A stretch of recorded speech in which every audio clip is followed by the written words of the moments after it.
is up, Red Raider Nation? Welcome back to another edition of the Scarlet and Black Nation podcast. We are your hosts. I am TJ Kern. That is my buddy Blake Hartsfield. Blake, we got a couple boat races to talk about this week. One on the football side, very good. The other one on the basketball side, very bad. We will get to both of them. But first, my friend, I took my trip back to LBK for the BYU game. You got to go back to the 806 for the UCF game. How goes it, man? How was your trip? Good time, TJ. Met up with a few of my fraternity brothers. We rented an Airbnb for the weekend. Had some beverages with each other, caught up. Went out on Friday night, Saturday night to watch some football over at Cap Rock Cafe. Friday night we went over to Broadway, of course, and hit Chimmy's and did the works. And then the game was fun on Saturday. Y'all did Chimmy's. Yeah, y'all did the old school guys going to Chimmy's. How is that? Honestly, when we went, so we went on Friday night before the basketball game at 7, and we went to the basketball game against Milwaukee that night. But we got there at like 4:30, and honestly, TJ, it was like not how it was at 4:30 and 5 o'clock when I was at school, because when I was at school, it was like all of the fraternity guys and everybody, all like. It was a bunch of alumni with like their kids walking around Chimmy's, eating dinner and having like a margarita or two when we were there. Now that vibe could have changed during the basketball game. We didn't go back to Chimmy's afterwards. We went over and went back to a couple of the other bars on Broadway, but we had a good time. That's good. And so you did get to see this basketball team up close. I did. And then got to see senior day. So yeah. Big time boat race there in that game, as expected. Yeah, they took care of business, TJ. Obviously, UCF's struggling this year, not having a great year, but the Red Raiders took care of business. They did not allow a hangover game, if you want to call it that, from the high the week before when you were there with BYU, and they played so great with all the attention. What I was impressed with, TJ, was they finished drives for the first time all year, and it's amazing what happens when you finish drives and score touchdowns as opposed to kick field goals. On a little sidebar, I loved that they put Jacob in at quarterback in that game to run one in. The crowd was chanting Heisman. I don't know if that got picked up from the TV broadcast, but I loved Joey's comment after in the on-field interview after the game where they asked him that. He goes, "Well, everybody's talking about it being a quarterback award, so we put him at quarterback. He's got quarterback stats now. Put him in New York." So I loved that. But no, what I was impressed with from the game, TJ, was UCF, despite struggling, has had a pretty good defense. They've only given up more than 25 a couple of times all year. Hadn't given up 35 to anyone all season, and the Red Raiders put 38 on them in the first half to a 38-2 halftime lead because we took a holding penalty in the end zone, got a safety, whatever, who cares? But no, they took care of business. It was a stress-free game. It was a party on senior day. So it was a good time. Glad you got to go up there, man, and it's a lot of fun, dude. We need to get up there together, dude. That'd be playoff be a good game. time. If there's a home playoff game in Lubbock, I definitely want to go to that. So maybe that. We might be able to make that happen. But now, Blake, everything is in front of you. We both had us with one loss when we did our prediction show early in the season, and here we are, one loss. And there's one game remaining. West Virginia University on the road in Morgantown. And I believe the Red Raiders are a multiple 20-point favorites again on the road. So that kind of worries me for sure. But I just hope we win the game. You win the game, Blake. You punch your ticket. You're going to Arlington. Yeah, TJ, they're going to win this game. It would be one of the biggest upsets in college football this year if it happened. It opened at 21.5. It has moved to 24.5, which means that no one and their mother believes that West Virginia can win this game, let alone cover. Now, we're not going to pick this as part of Vegas, Blake. I will tell those that feel inclined to gamble on the Red Raiders, who are at this point 10-1 against the spread, equal to their record.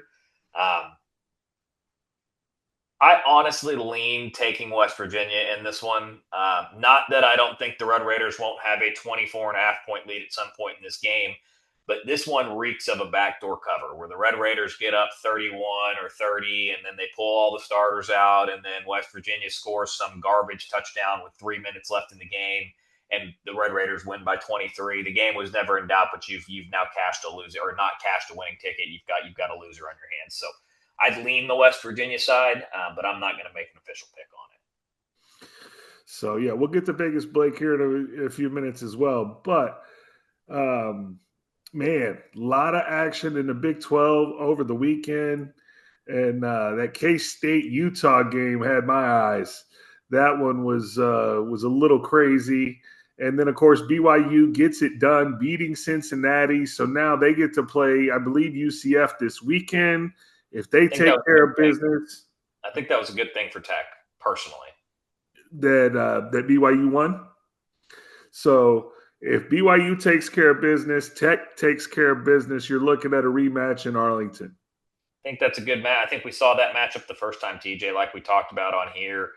It's a bad matchup for BYU, and I don't know that there's a whole lot that they can do the second time around that's going to change the outcome. It might not be as ugly. They might have a little bit more success on offense the second time through, but at their core, that their strengths or their weaknesses are your strengths, and their strengths are also your strengths. So it's like they don't really have anywhere to turn to, because if they can't get to 3rd and 4 consistently, as you saw against Tech, Bear Bachmeier just cannot make plays. I think then beating Cincinnati is good for Tech because it's a good matchup. Not that I wouldn't be confident in a matchup with Utah again in the conference championship game. I think of the potential opponents, and Houston is now done because they lost, right? My first choice from a matchup perspective would have been Houston, second BYU, third Arizona State, and fourth Utah in terms of the threat to the Red Raiders. I still would like to play Arizona State, but that's a really unlikely scenario that we're going to get to do that. I know they're still alive, but excuse me. Yeah, excuse me. But no, not that I wouldn't be confident in a matchup with Utah, but that's probably the one team you didn't want to play. They're probably the most dangerous of all the teams out there. But yeah, I would be confident if I'm a Tech fan against anybody that we could run into in the conference championship game. Blake, the playoff rankings are out. The Red Raiders stay at 5 as of now, which would give them a home game against the group of 5, whoever the group of 5 representative is. Yep. And I'm not going to lie. I don't want to play a group of 5 team at home. Like that'd be another UCF or another whatever. It's a whole playoff game, DJ. I want the playoff game, but is it really? Yeah. Is it the same as Texas coming to town? No, but it's a game you will win. It is a game that you will be a 3-touchdown favorite against whoever it is. I want the bye, TJ. I want to sneak into the top 4. I would really love that too. And get Barron an extra week. Teaser for what's to come, but as much as we don't like that school down in Austin, it might be the one time you'll see me rooting for them on Friday night. But no, none of that matters if they don't take care of business against West Virginia, TJ. Not only is the West Virginia game important from the perspective of win and you're into the Big 12 championship game, which is this team's goal. That has been McGuire's goal, is we want to be in Arlington. That is our first and primary goal. We want to win the Big 12. TJ, it's a win and you're in the playoff, because if you win, even if you were to lose in the Big 12 title game, they're not dropping you out of the playoff for losing the conference championship game to any of those 3 opponents after you're going to be in the top 5. So I think this is a good matchup for Tech. West Virginia struggled all year. They're down to their 4th string quarterback. Now, I think they might have found something in this Fox kid. He does look like that he can play a little bit. But where the Red Raiders are going to win this game is with their offense, TJ. I mean, obviously the defense is going to do what they're going to do. They're going to slow West Virginia down, but West Virginia is horrible on defense. I think they're 126 out of 134 against the pass. They're bottom 50 against the run. So this is, the Red Raiders should be able to do whatever they want. It is supposed to be cold, but there's not forecast for precipitation during kickoff or during this game. So it's probably going to be in the mid-30s with just, clear skies. Should be fine. You've got a style that translates to cold weather ball. They can make plays in the passing game. They can run the football. I think they're going to run inside zone probably 40 times in this game. And they should have success with that against West Virginia. So McGuire talked about that the bye was a good thing for them in his press conference yesterday. He said that they were football banged up and that they're as healthy as they've been. He said Barron in particular feels as good as he's felt in 3 or 4 weeks. So you again, just like the UCF game, I'd like to take care of business here in the first half, get a lead, and then let Mitch Griffs finish this game in the second half. So, talked about UCF, senior day, final home game. You finished undefeated at home. Previewed West Virginia here on the Scarlet Black Nation podcast with TJ and Blake. Now it's time for Vegas Blake to make his appearance. I believe he's 12-4 on the year. Am I right? We are 12-4. We had a really bad beat in that NFL game with the Jaguars Texans, but so 12-4. Yeah, but what is this week's edition of Vegas Blake?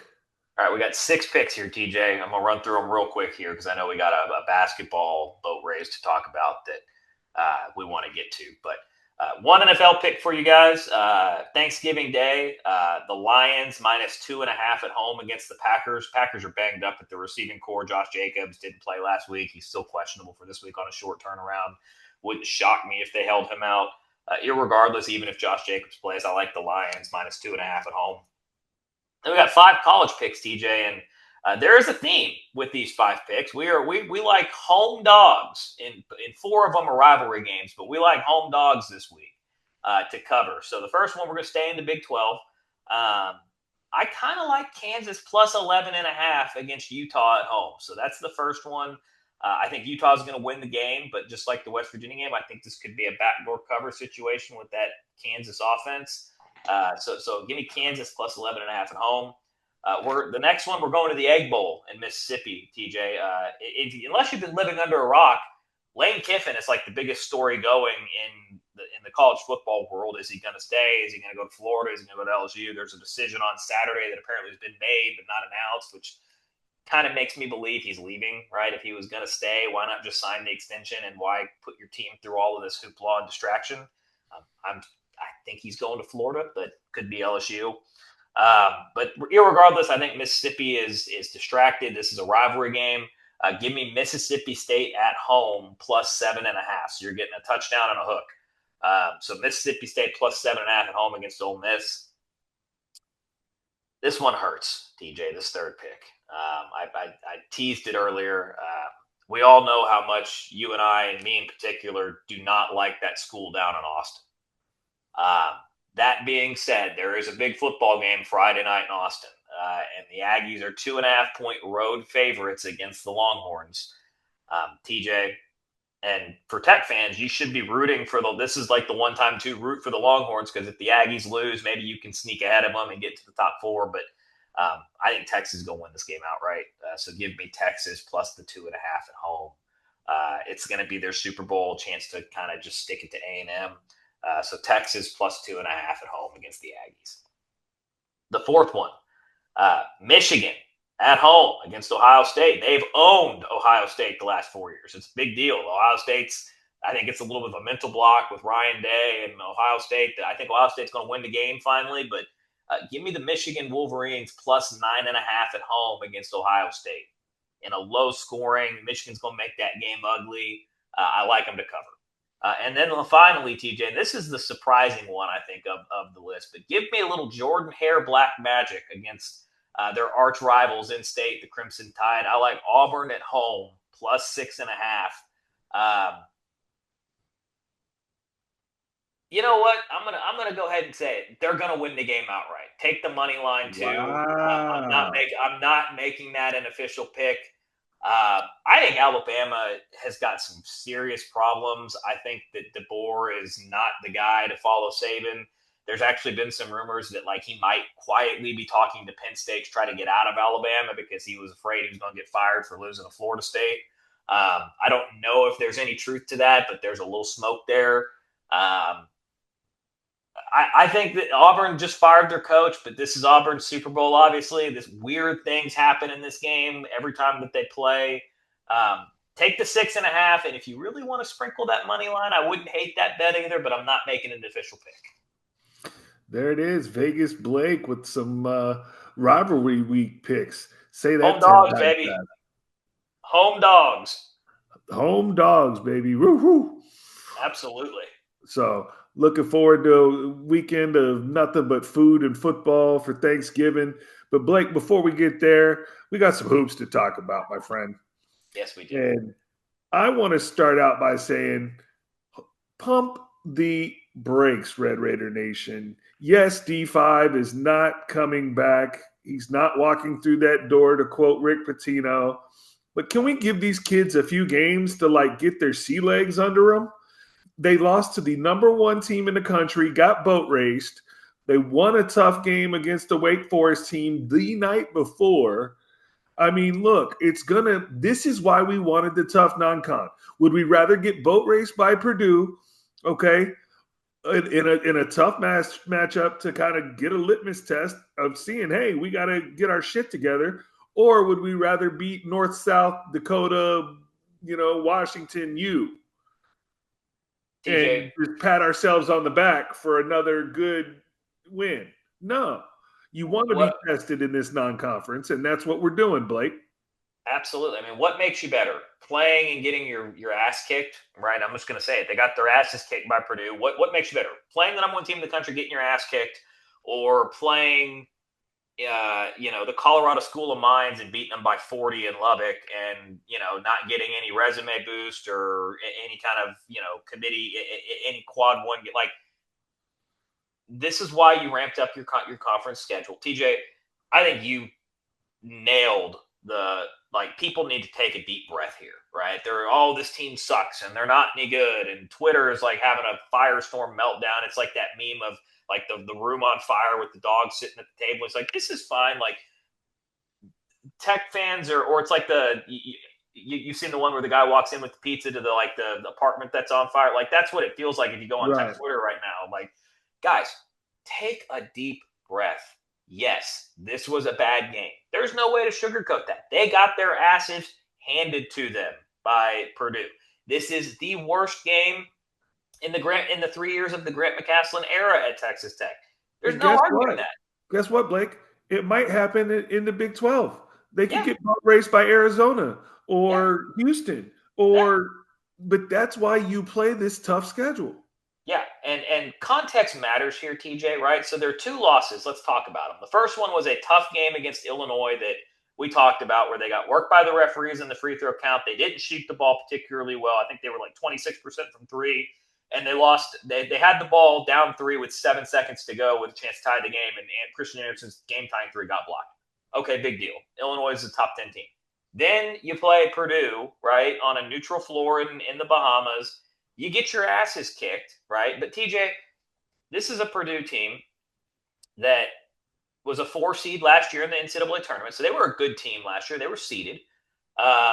They returned the second most point production of anybody in the country last year, the 300 something, whatever it is, Division I teams.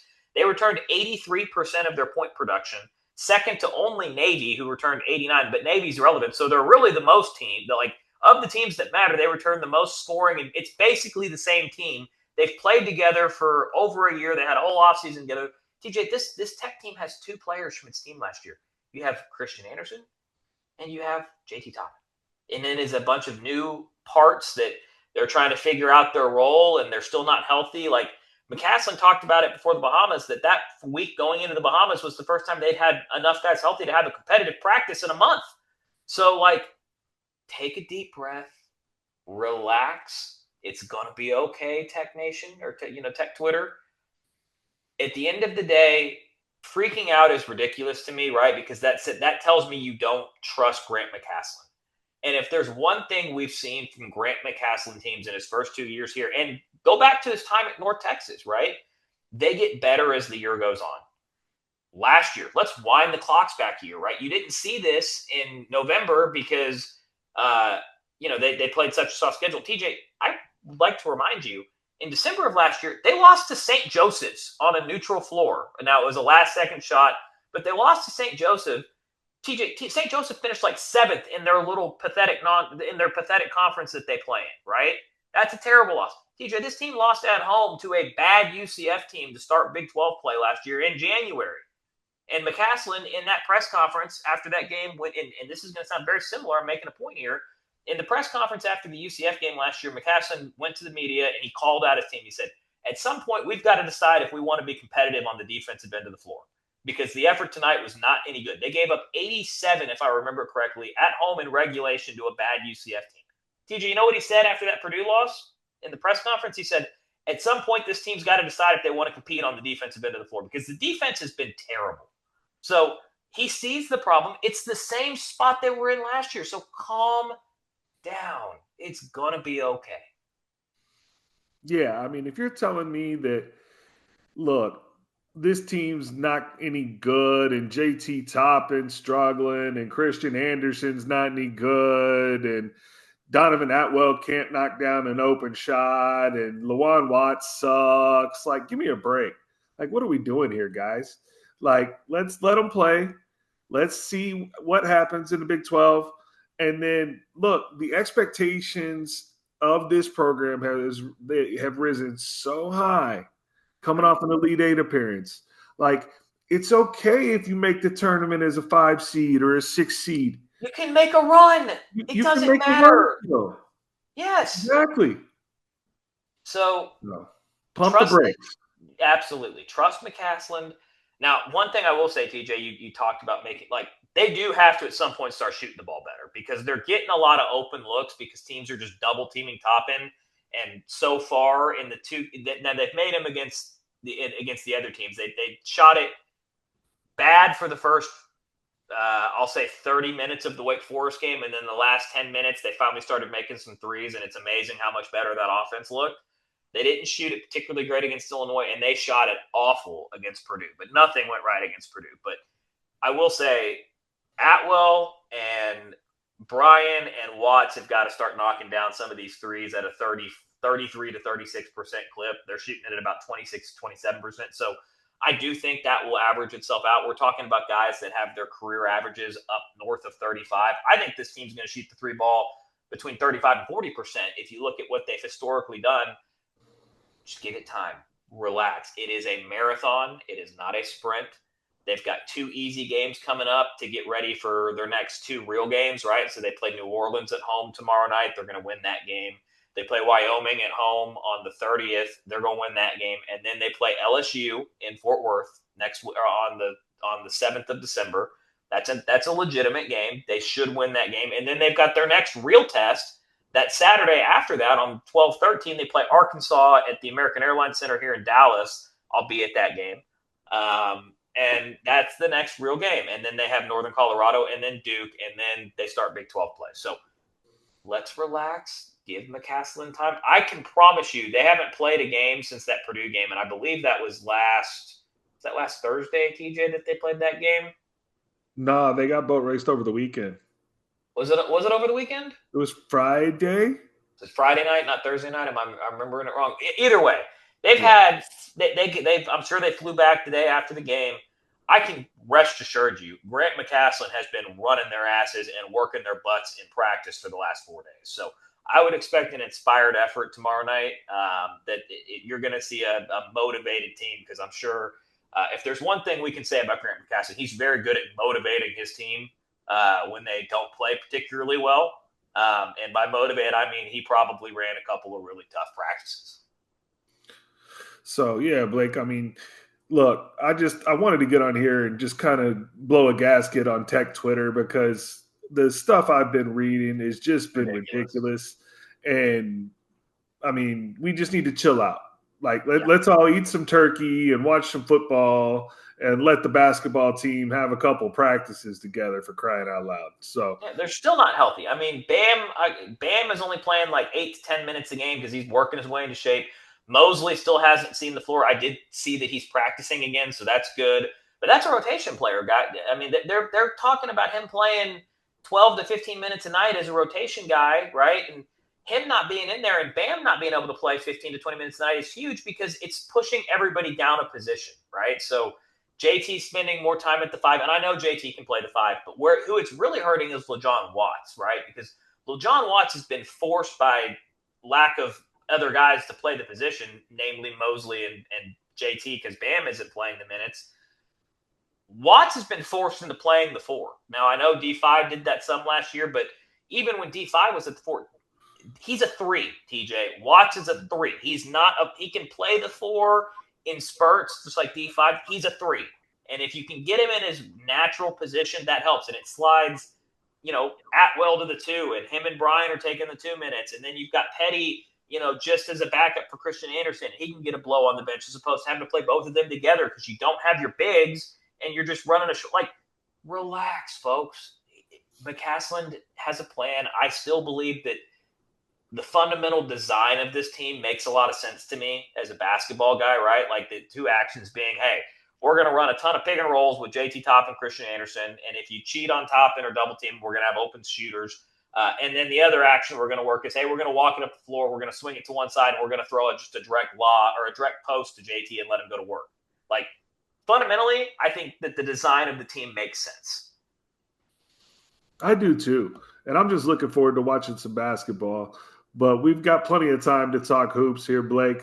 This football team has one more big game ahead of them here on Saturday, West Virginia.